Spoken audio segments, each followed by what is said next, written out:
બગસરા નગરપાલિકા દ્વારા અમને વાંધાજનક અરજીઓ આપવામાં આવેલી, તે અનુસંધાને અમે પણ તેમને પત્ર લખેલો, પણ અમને એવો જવાબ આપ્યો કે 2022માં જે અખબારમાં એટલે કે છાપાના કટિંગ પ્રમાણે અમારે વેરો વધારવાનો છે, એટલે એ 4800 રૂપિયા જેવા વેરો વધારો થતો હતો, જેનો અમે વિરોધ કરવાની અમારી તારીખ નક્કી થઈ.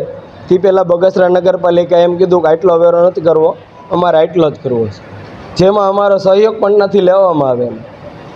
તેમજ અમારી જે જાહેર જનતા સાથે આજ મિટિંગ હતી, તે મિટિંગમાં લોકોએ એવું કીધું, તેમજ વેપારીઓએ એવા સૂચન કર્યા કે આપણને પહેલાં ભૌગોલિક સુવિધાઓ આપવામાં આવે, પછી જ વેરા એમને આપવામાં આવશે.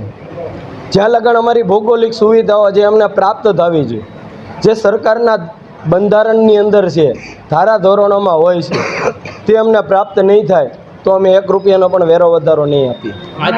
પહેલાં પણ એમને જે સરકારના 163 અધિનિયમમાં સરકારે બતાવેલું છે કે દર 3 વર્ષે પ્રાદેશિક કક્ષાએથી મંજૂરી લઈ અને 10% વધારો કરવામાં આવે છે. એ આ વર્ષે જ વધારો કરવામાં આવેલો છે.